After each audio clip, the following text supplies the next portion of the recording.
Good evening and welcome, everyone. My name is Dave Vidito. I'm the Assistant Vice President of Alumni Relations at John Carroll and a member of the JCU class of 2000. Thank you for joining us this evening for one of our platforms aimed at delivering enrichment and learning to our alumni community. In recent years, the Office of Alumni Relations has worked to deliver such content in the spirit of lifelong learning through the Alumni Continuing Education Series, or ACES for short, the Alumni Spotlight Series, and this program tonight, the Alumni Authors Series, which provides alumni the opportunity to share their research, knowledge, and creative works with the JCU community. Tonight, I am pleased to be joined by Michael Hollins. Michael Hollins is a public motivational speaker, educator, leadership coach, and now author.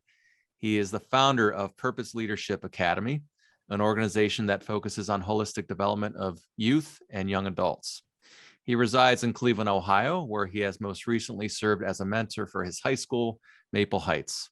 He is passionate about his faith and an active member of his church community. Oh, and I might add that he's a 2017 graduate of John Carroll University and a former standout for the Blue Streaks on the gridiron. In fact, he was a starter on the 2016 conference championship team that advanced to the NCAA national semifinals, arguably considered the greatest team in school history. And I played on some good teams here at Carroll, and I would agree that was the greatest team in school history. So Michael, welcome tonight. How we doing? Man, I'm doing so good. Interestingly enough, I have to do this. Please bear with me. I'm very thankful that people would take the time of their night to really come join us. It is a Thursday night, and individuals could really be doing anything. So I don't take it lightly for individuals to care enough to come out and to hear me speak. So again, everyone that is on this call, I truly, truly, truly appreciate you. I'm still humbled that people want to listen to me. Believe it or not, I get invited to go speak at these places, and in doing so, I'm like, wow, they actually show up. Do they know who's on the panel? But no, in all seriousness though, again, I'm so excited to be with everyone here tonight. I think we have something great that's going on, and I really, really, really want to share some enlightenment with everyone on the call. I think everybody's in for a treat tonight. I really do. I think this is going to be really a fascinating discussion. So if you're ready, why don't we get right into it? Let's do it, Dave. All right. Well, I've hosted one or two of these before for our staff, for our office. And I always like to start with the question of how we got here. Like, not how you got here or your journey, but actually how we got here, talking about you authoring a book. It's something a lot of people think they can do, talk about doing, but never really get it done. You got it done. It's a huge accomplishment in and of itself. So when did you first consider writing a book, and when did it become real that you could get it done and hold the published copy in your hand? Yes, sir. That's a good question. 18 years old. At 18 years old, I'm 28 now. So it happened in real life a decade later. But watch this. Growing up, I didn't know personally any authors. So there wasn't something that was aspiring, like, okay, I want to become an author one day. The only thing I wanted to do was help people. Believe it or not, all I really wanted to do was help people. So 18 years old, and we'll get a little bit about my story, but 18 years old, I'm at Washington University. And to be honest with you, I'm really not enjoying my experience there. I mean, the experience at the university, to be honest with you, was a culture shock. I'm from a all Black community. So when you go to a school, which is a predominantly white institution like Wash is, it forced me out of my comfort zone. I wasn't ready for that. Honestly, I was young and arrogant. I see my childhood best friend Shaq on the call. We were fresh off winning a state championship. So in our mind, it's Division I or nothing. So when I have to play at, a Division II school, I'm young, I'm arrogant, I don't know anything. So my experiences were terrible, to say the least. And I would journal. Let's make sure this all makes sense. I would journal about my experiences and what I was going through at the time. And I would say, I think I can help someone. I've gone through a decent amount. Again, I left for college. Watch this. I left for school August 13th. My birthday is August 14th, and my dad died August 31st. So when my dad died, I was journaling again about my experiences. I was going through so much at that time. I just wanted to help people. And I'm crazy enough, I'm looking on the school's website. And as I'm looking on the school website, I saw a professor who had just written a book. Now, listen, I have no clue who this man is. I don't know. I'm not in his classes. I mean, I literally have no clue. But when I saw that, he wrote a book, I said, well, guess who I'm going to see? I'm going to see the man with the answer. And the rest is history. So again, a decade later is when I had the idea, but I mean, so much life happened in between 18 and 28 for us And to you had now. been jotting that down, right? You've been kind of, the content was there. You had been Yeah. documenting. Yeah. To say something to that real fast, I would tell my mom, I love my mother. My mother she's so great with principles. Approach could probably be a little different, but her principles were phenomenal. And I remember telling my mother I'm going to, go speak. And at that time, I had quit playing football. I see Coach Drew on the call, you got the football guys around. And interestingly enough, what happened was I wasn't playing football. My dad died. I quit. I stopped playing ball. And when I stopped playing ball, I'm documenting everything. I say, Mom, I'm going to become a speaker. I'm like, I want to help people. I'm going to become a speaker. And my mom said, well, what you going to teach people to do? Quit? Because if you think about it, I had stopped playing. I didn't overcome. I wasn't at this place. So again, her principle it was true. It was spot on. So even with the authoring and all the journey and stuff, I had to really do the process and the journey work. So yeah, I'm forever grateful for it. Yeah. All right, so we'll get into the book in a moment, which is called Dreams to Purpose.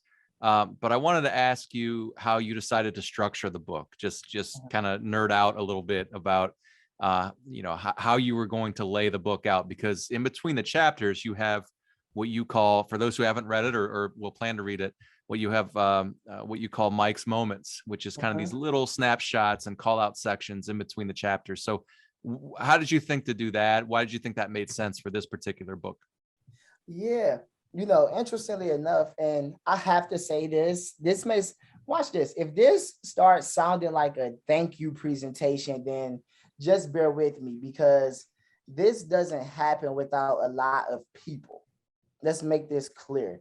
This book doesn't come alive without many, many, many people helping me along the way. So when we're talking about the format and the process of the book, I see my mentor Antoine Steele and his wife Ariane Steele. They're both on the call, and interestingly enough, they helped me lay out the book. So what I do is I tell this story. I mean, I tell the story of whatever I've experienced my life, and then I have Mike's moments. And what a Mike's moment is a timeless principle that sums up everything I talked about. So you may have someone that says, okay, I don't want to read all of the story, but I just want to read the Mike's moments. And the Mike's moment it gets you straight to the point. And you can kind of skip out on the story if that's how you think. Some people are linear, meaning they want A, B, C, D, E, right? Where other people think in story. So some people want, give me a good story. Let me feel the author, not just hear, let me connect. I know earlier, Dave, you and I were talking behind the scenes, we were talking about connection, where we've had similar stories of transitional journeys when it comes to different divisions of football, then coming to, John Carroll University. And what that does is now you felt the author, you felt Michael Hollins, and I felt Dave. It gave us a sense of closeness behind that. So in doing so, these principles, those Mike moments allows you to get the concept. But again, some guys like you and I, like, man, I want give me the whole buffet. Yeah. I like that it kind of broke it up though. So it was an easy read because, you had quick hitting chapters. But just when I wanted to put the book down, that kind of like refocused me, like these short Mike's moments. So maybe we'll share some of your favorites here in a bit. But the book begins describing your upbringing, both those who raised you and the environment you came from. So let's focus on the latter, if we could.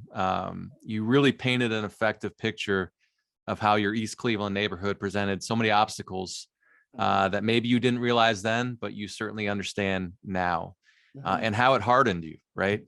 So how would you describe, looking back, how would you describe a young Mike?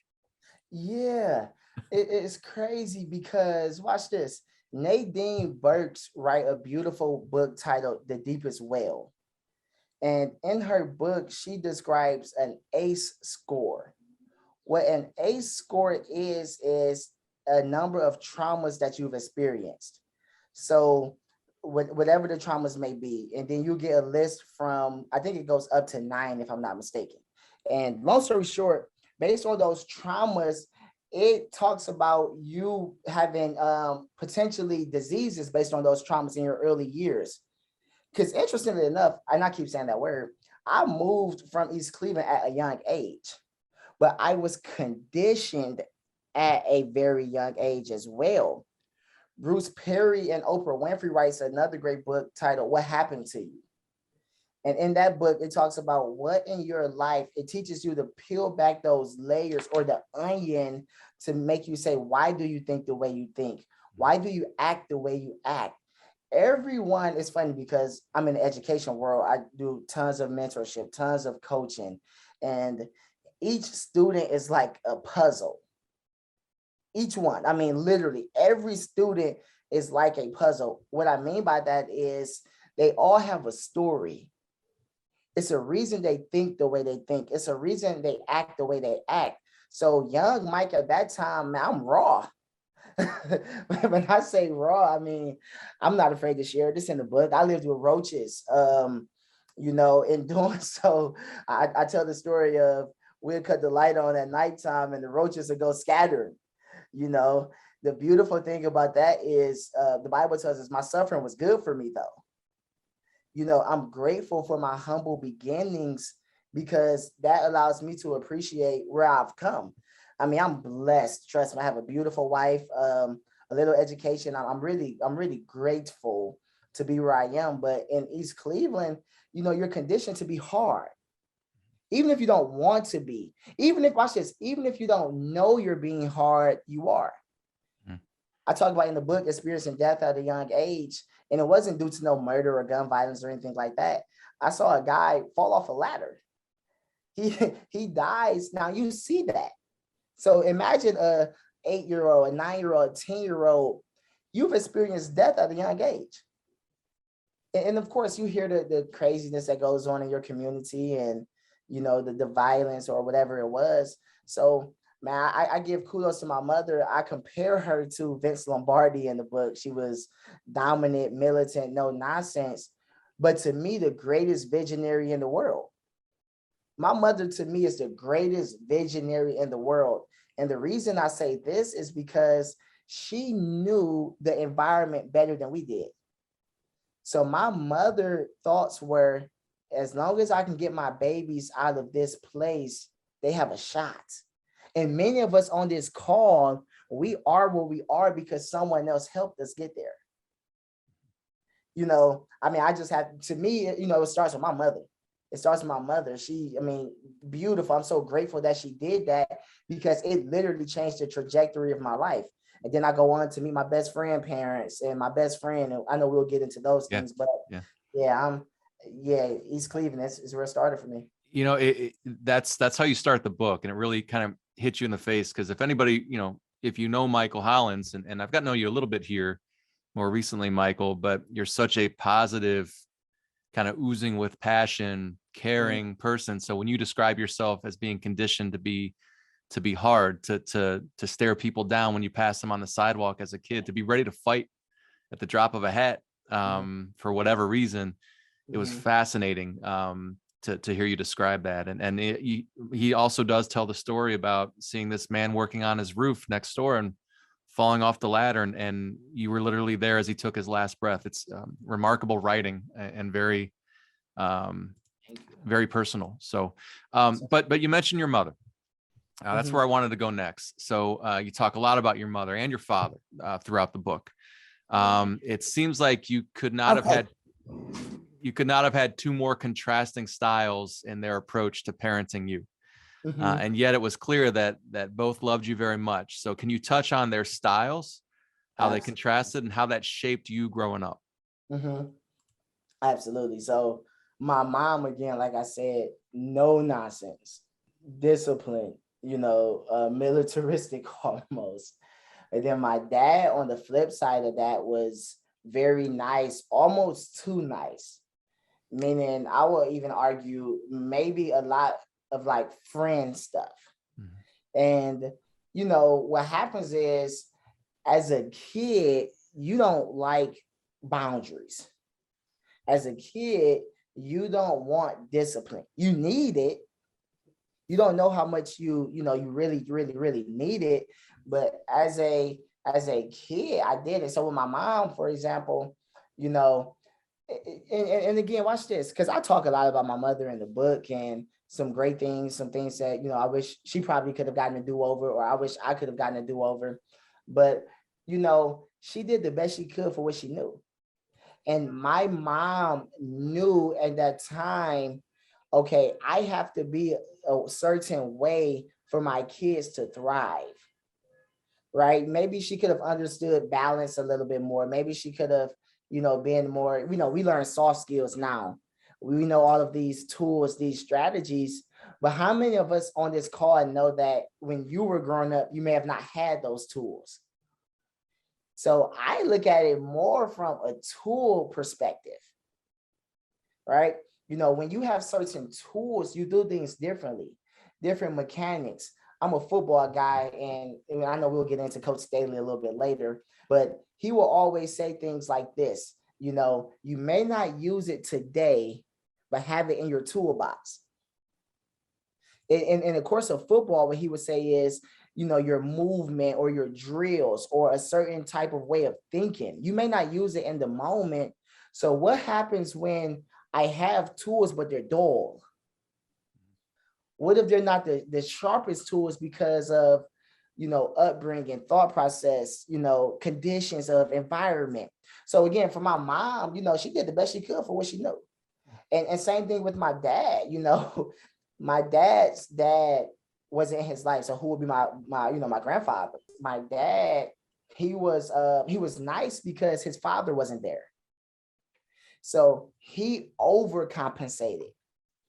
So as me, I'm like the super disciplined guy, rigid guy. It's just a balance factor, Yeah. You touched on that about almost like your dad was overcompensating because he didn't have a father in his life. He wanted to be that for you, but he also had some physical disabilities, right? That limited his, he couldn't just go throw the football with you in the backyard all the time, right? Yeah, so I was born in 1993. I know in 1996, my father had received a dual disability, which would be he had kidney failure, and he also had bone issues. He had bone disease. So, he was very limited, meaning my father had a muscle, I think it's catastrophe. I don't know the word, better than me. But long story short, sometimes you don't try to be too smart, just the word, whatever. Yeah. But because of my dad elements, he simple things like throwing the ball back and forth he couldn't do. Yeah.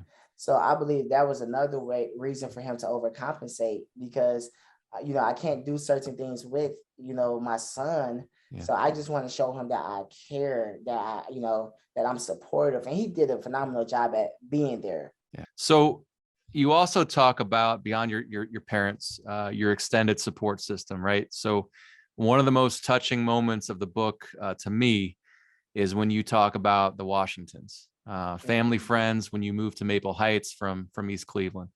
Of course, one of your closest friends, Shaq Washington, is a legendary high school football player himself from the area. But for all intents and purposes, you became a member of that family. And you said in the book, I quote, "Their love spilled over to me as if I was one of their own. The Washingtons hugged more, they laughed more, they told each other, "I love you" more than I'd ever witnessed other families do, including my own. When you look back, Michael, was that a turning point for you to become this now grown man I talked about, who isn't afraid to show emotion, show love, support others the way you do? Absolutely. So, Mr. Washington, I know Shaq on his call, he believed in me when I didn't. Let me say that again. Mr. Washington believed in me when I didn't.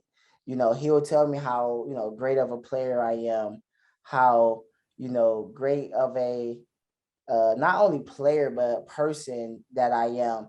And he truly, truly, truly was just there for me.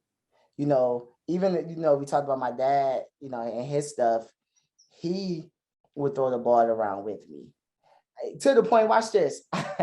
I would even say my name was Michael Washington. I laugh about that in the book. I would say my name was Michael Washington because and not just Mr. Washington, I mean, Mrs. Washington, the whole family, like, loved me, not loved, loved me.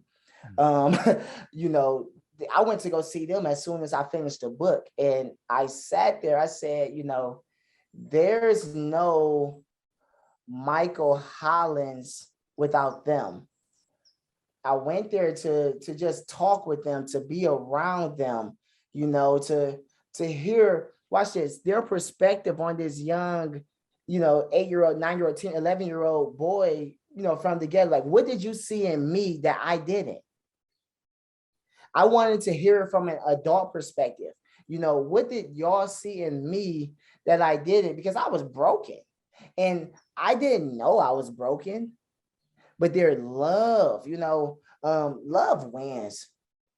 And again, one thing I'm not ever afraid to do is address the obvious elephants in the room. We have beautiful white people, we have beautiful Black people on this call. And I truly believe what's going to win at the end is love. And as we shared earlier, I'm a man of faith. I just truly believe the love of Christ, the love of Jesus, spills over. So, when you're loving, like when you're loving and when you're caring, truly caring about someone, that stuff really matters.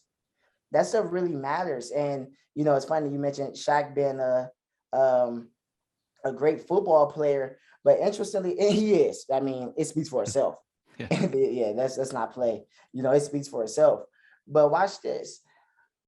I was introduced again to football because of the Washingtons. So when it comes to football, we were able to do it together. Mm-hmm. And his dad, we'll be in the car together. So good, man. His dad, we'll all be in the cars together. And the conversations that a father give his son, I was receiving. Mm-hmm.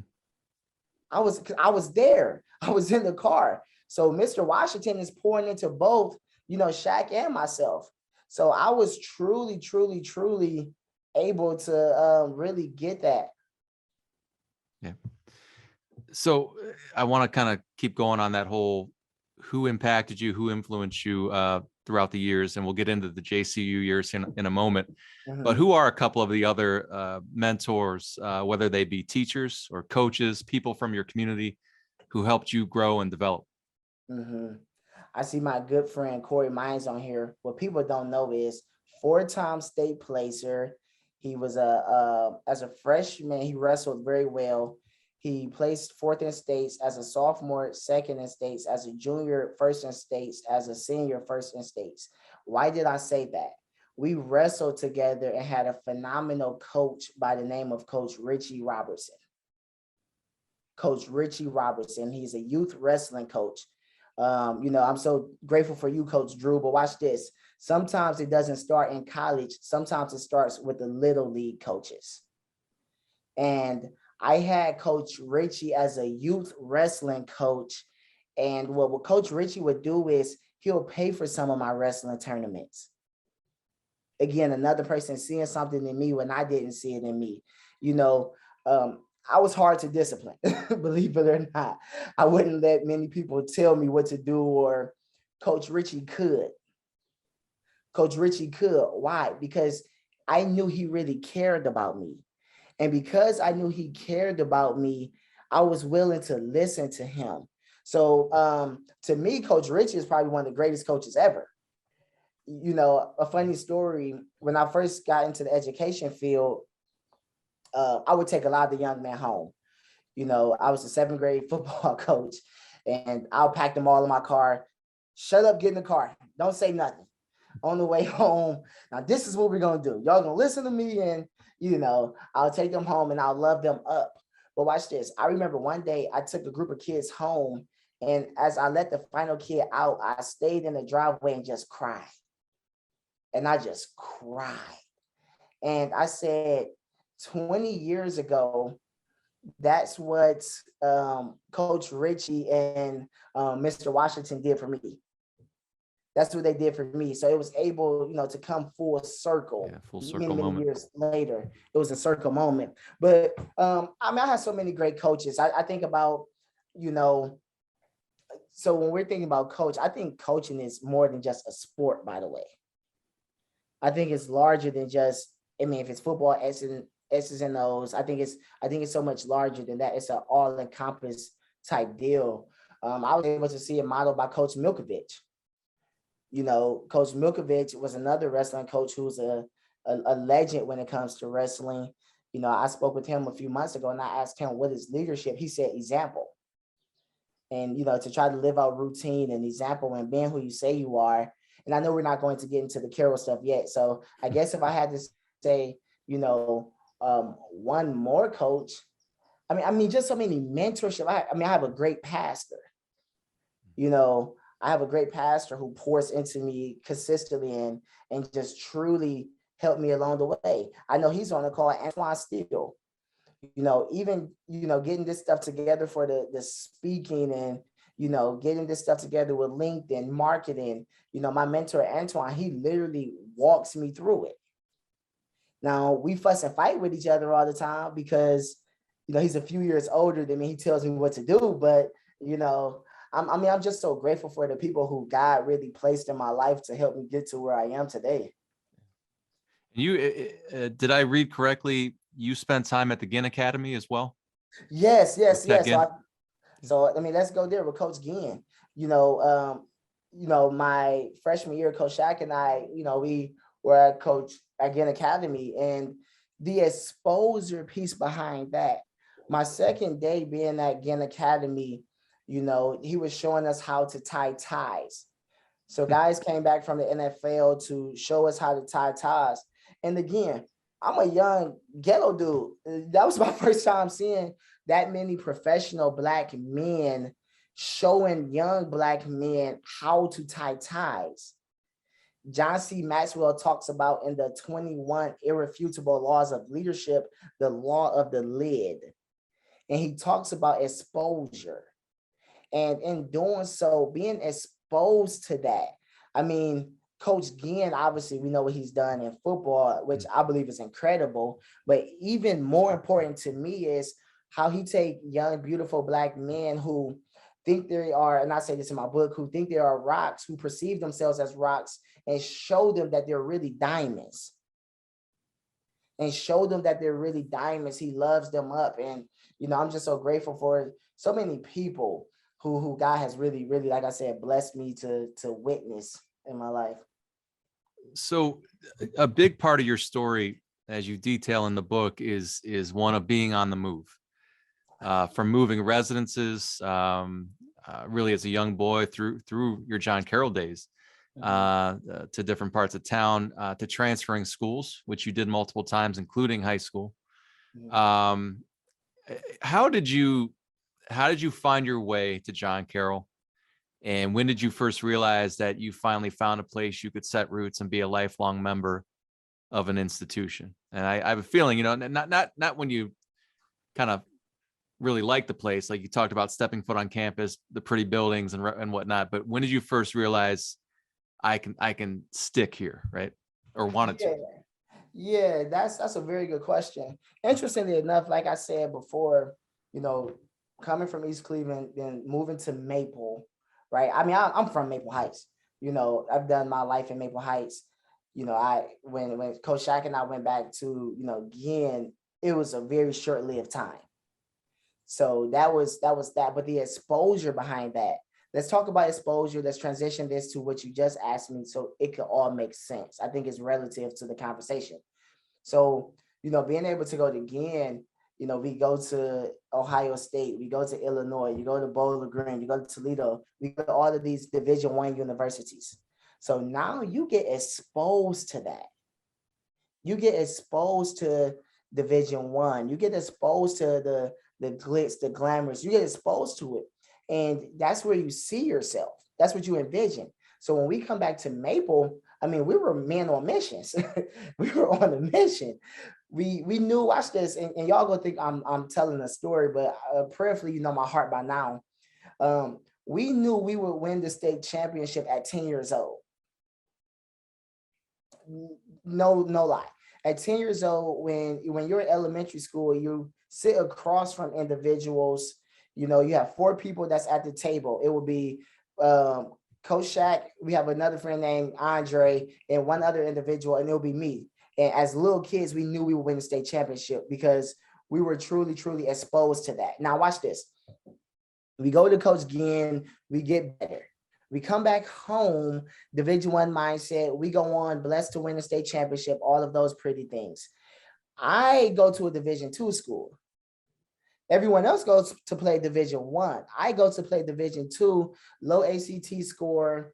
And man, I'm not afraid to run from it because God has used my story. I had a 13 on the ACT. I heard you get a 12 by just putting your name. So when you get a 13 on the ACT, it's like, all right, all the Division I schools, it's not much that you can do because of clearinghouse. By the time I got my ACT score up, all the Division I schools were, we already have our guys. You can gray shirt. Gray shirt, which means a little different than red shirt. Gray shirt means you'll be on scholarship the following year or maybe the following semester. Well, again, from my upbringing, I couldn't just afford college to pay for it. And then, so of course, I go to the Division II school. I go to Wash. That doesn't work out for whatever reasons. And I go back home. What people don't know is I received my first coaching opportunity at 19 years old. When I came back home to Maple Heights, my little cousins were in high school. And because they were in high school, I would go coach their practices. So I'm 19 years old. I'm missing football. I'm loving football, but I wasn't in that headspace to be back on the campus and everything else. I began training back at Raw Talent Sports. It's a local training company where, again, you go on bus tours, you go on all these great opportunities.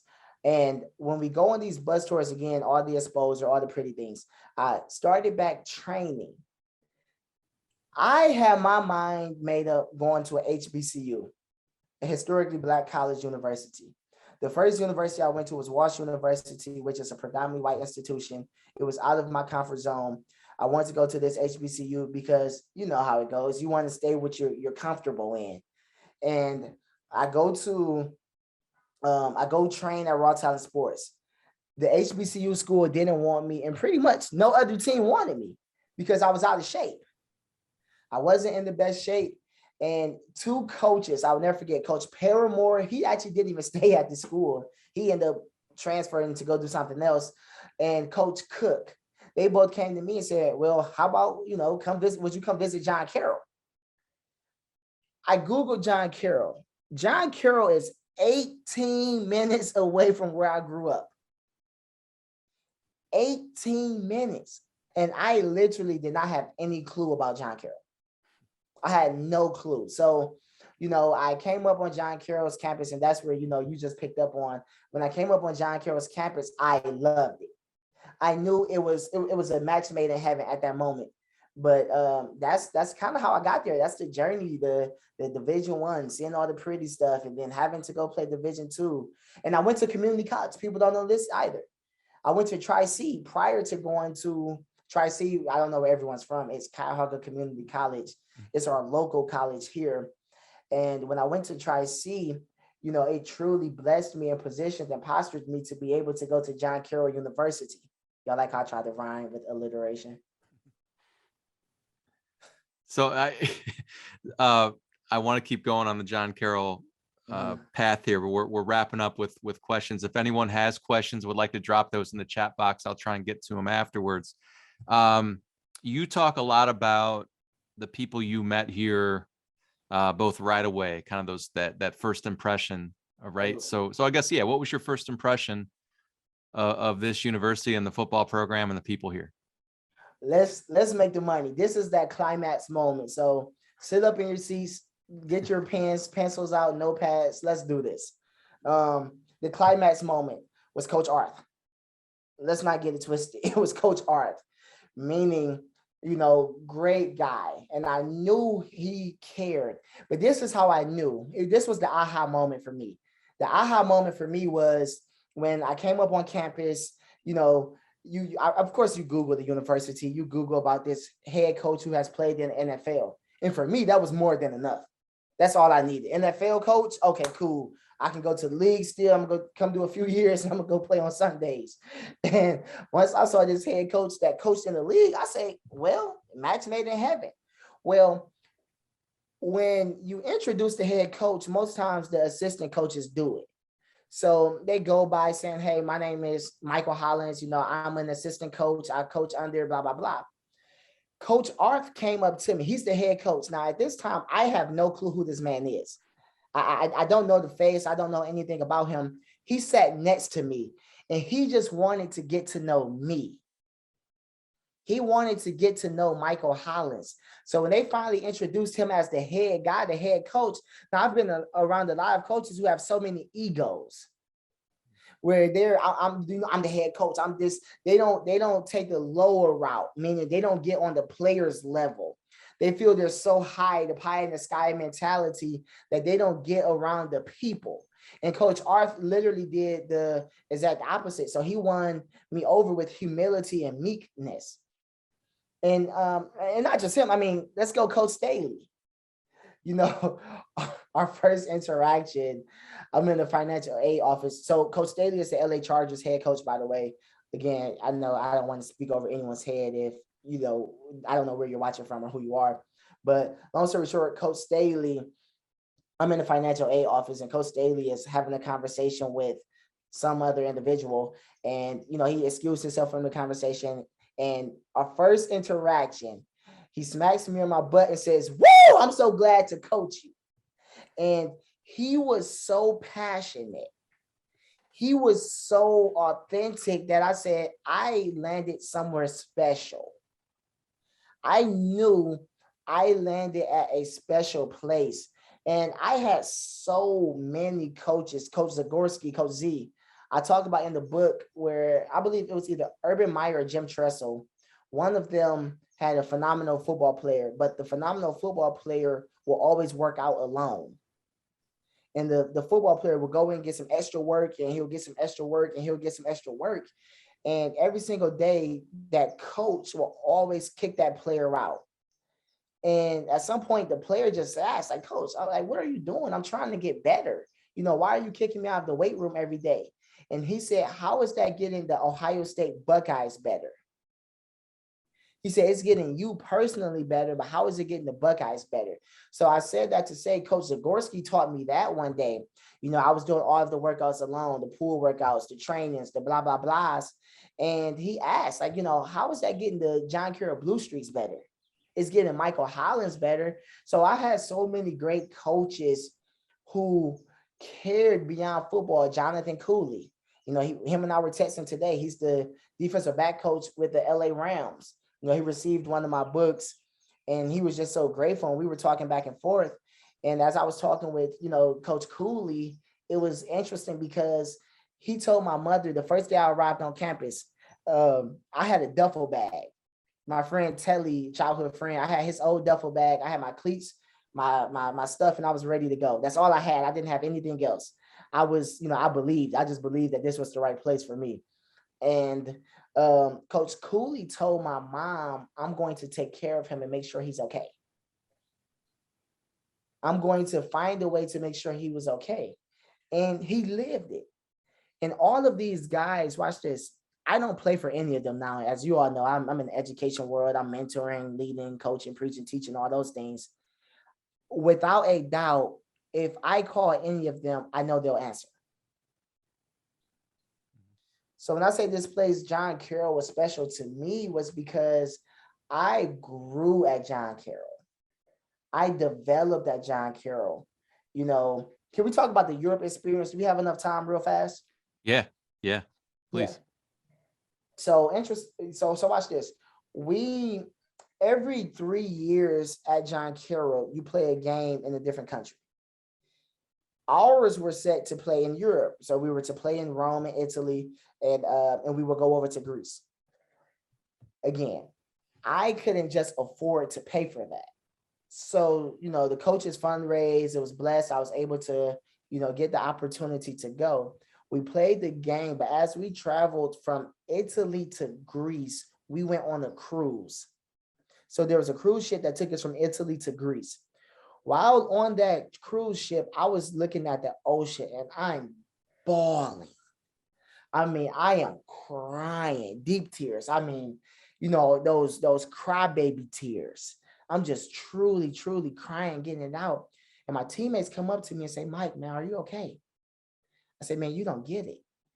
No one from my family up until that point had ever been out the country. So, and no one from my community that I personally, you know, so watch this. I knew in that moment, it wasn't just about Michael Hollins. It was about how can I give that same experience to someone else? You know, our mantra at Carroll, you know, how can I be a man for someone else?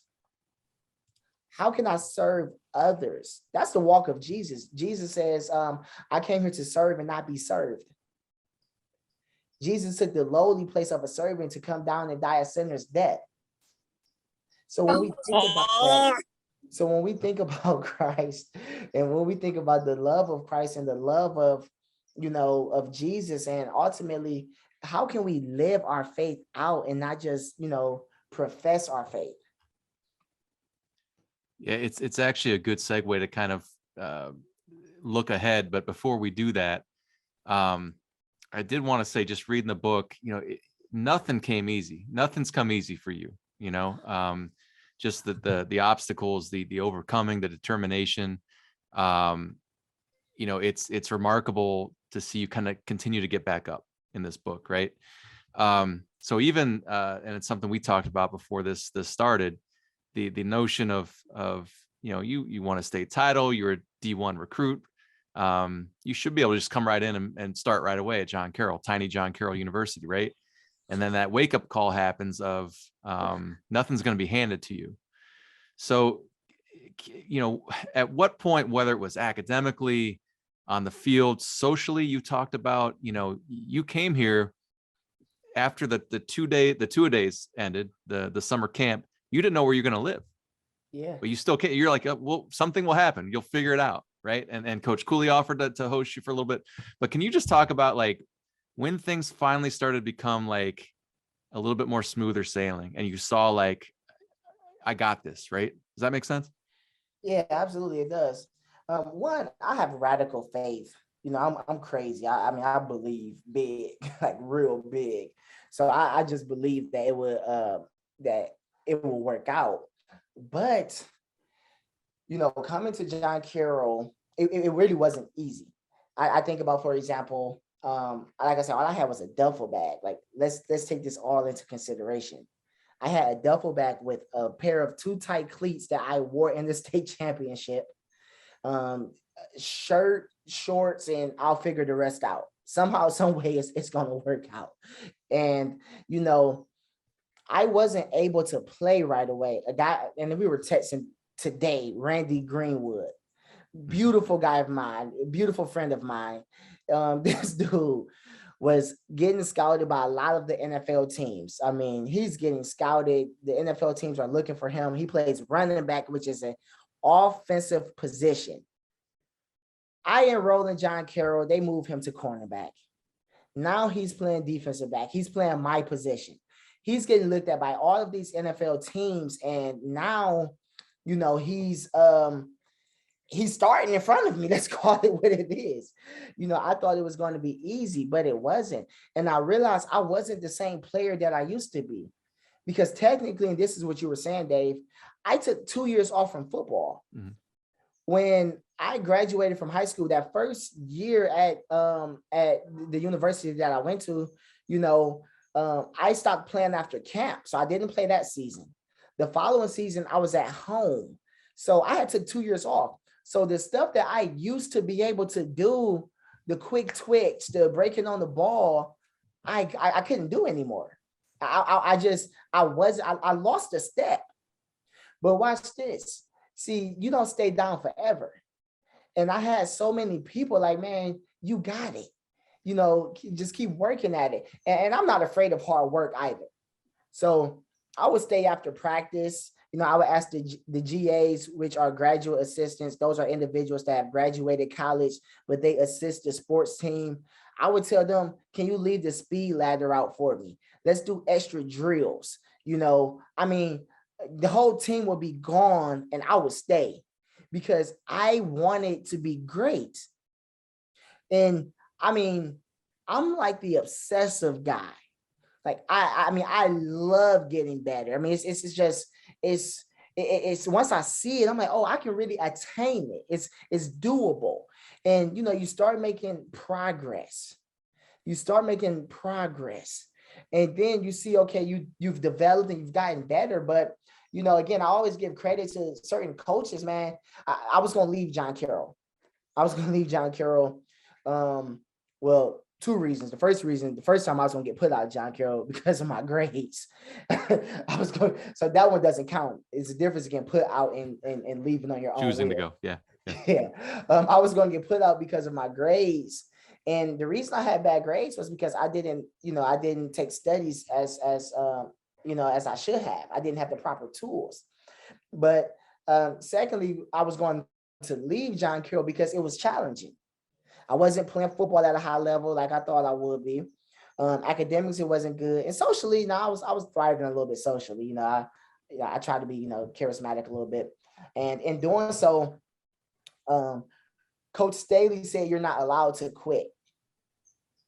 That man literally told me, you're not allowed. He said, what are you going to do? Go back to Maple Heights where it's harder?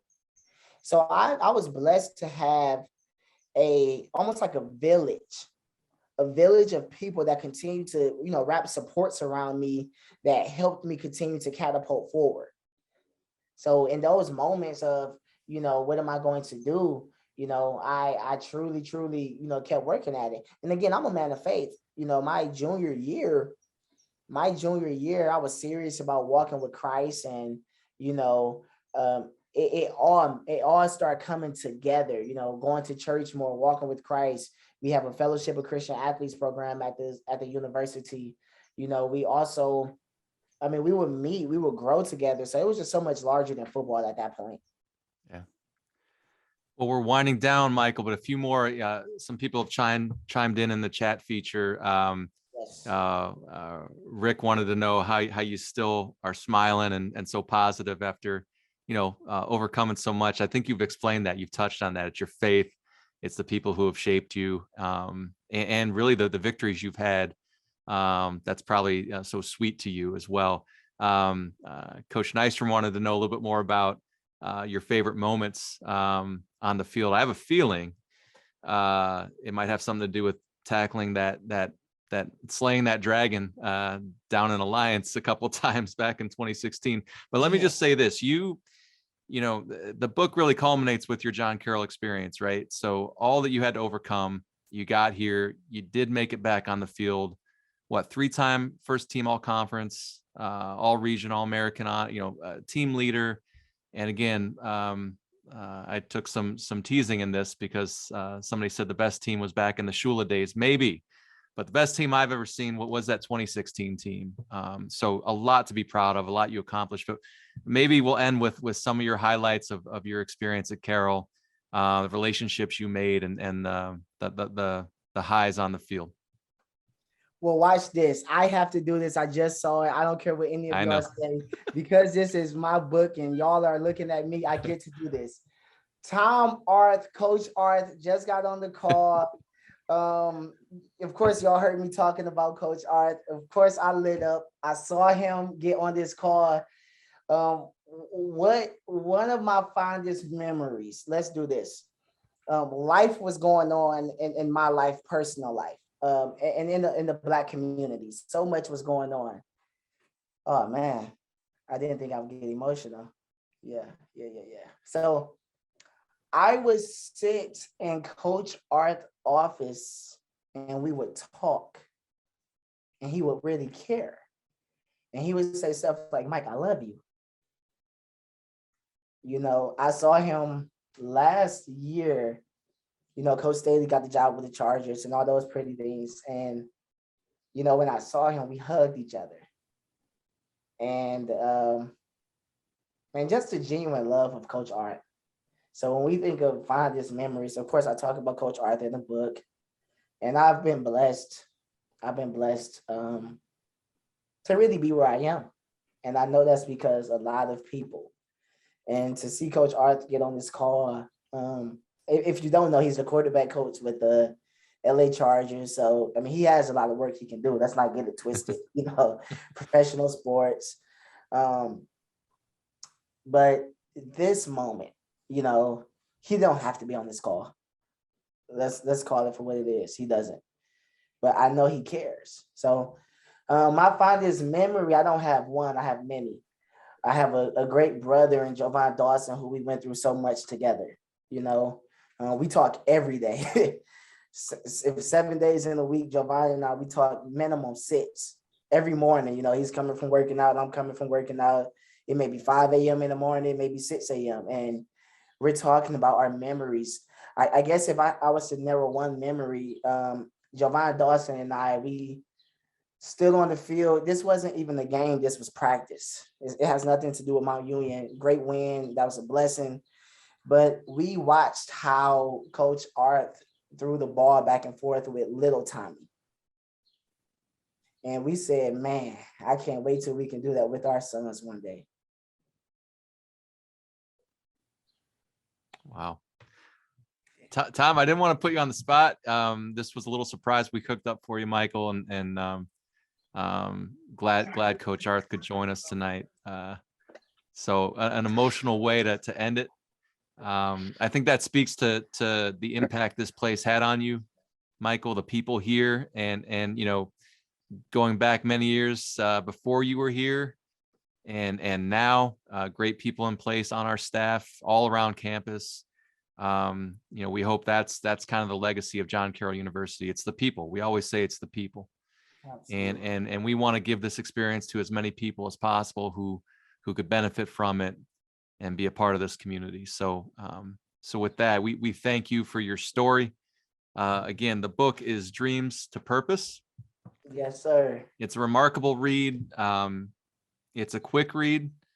It's a really, you're vulnerable in this book. You really put it out there. You get personal.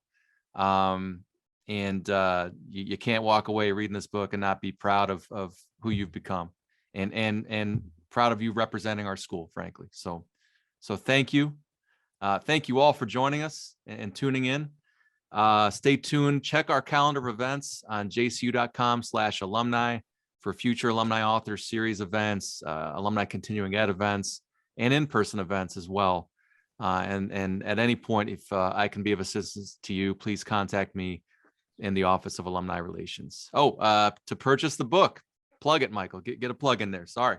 Yes, sir. Let's do it. So to purchase the book, if you go to MikeHollins.com, please feel free, to purchase the book to support, Dreams to Purpose. I'm super excited, but again, I'm very, very grateful for everyone to get on this call. I really appreciate you, taking time out of your day to really be here. Like I said, you can really be doing anything you want right now, but again, to join in to hear about me.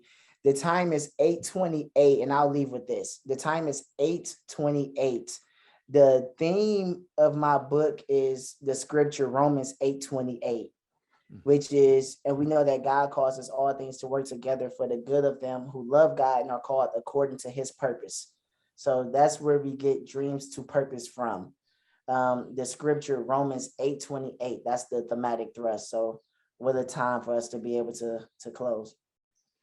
Very fitting. Well, thank you all. Thank you, Michael. Appreciate you. Thank you all for joining in. Hope to see you at the next, and God bless everybody. Have a good night.